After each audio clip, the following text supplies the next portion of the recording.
Значи имаме order. Да видим по какво да се подреди. Значи ще сложим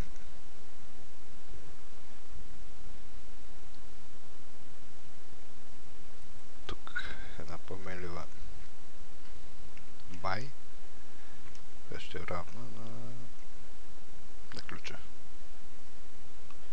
Може да ползвам директно ключа, обаче да е по-нагледно.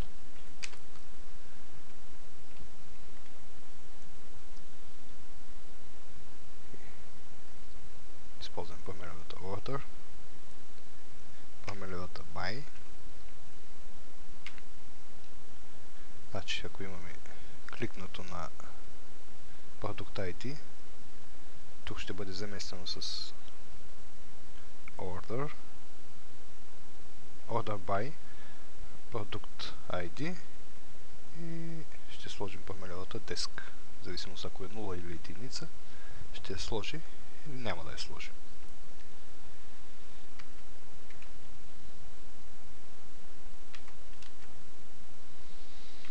Така.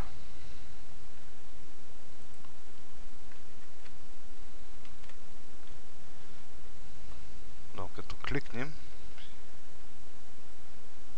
първо ще бъде със стойност 0.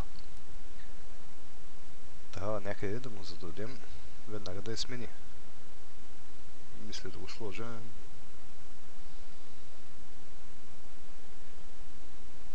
тук преди тето. Една проверка.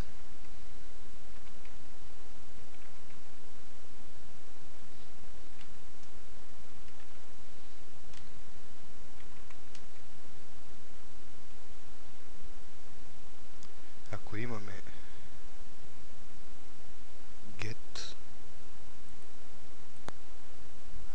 get, момент само,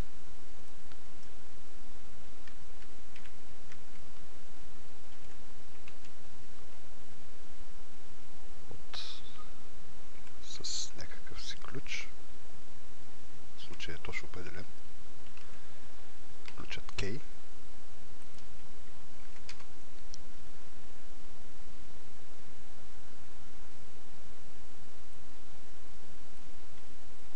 Взема тези проверки. Да ги пиша наново.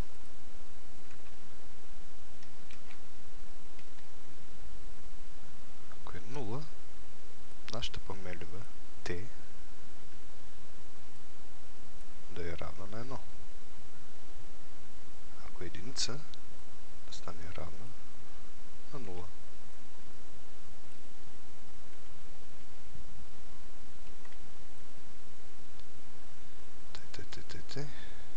И мисля, че това е. Дали ще тръгне.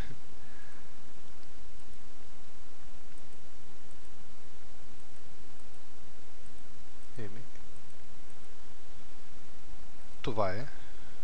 Да повторим сега какво сме направили. Зададохме на заглавието на всяка колона get променлива, която приема стойността на маркера T. В случая маркера T приема стойността на тази променлива T. Първоначално T е 0.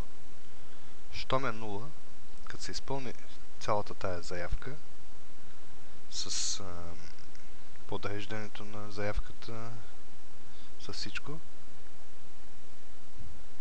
той вече става единица. Следващия път, като се кликне, става 0. И на всяко кликане се редуват единица и 0. Ето го.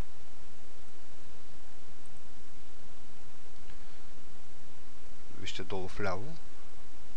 Сега е единица. Навсякъде, където и да застана. Като кликна, сега е 0.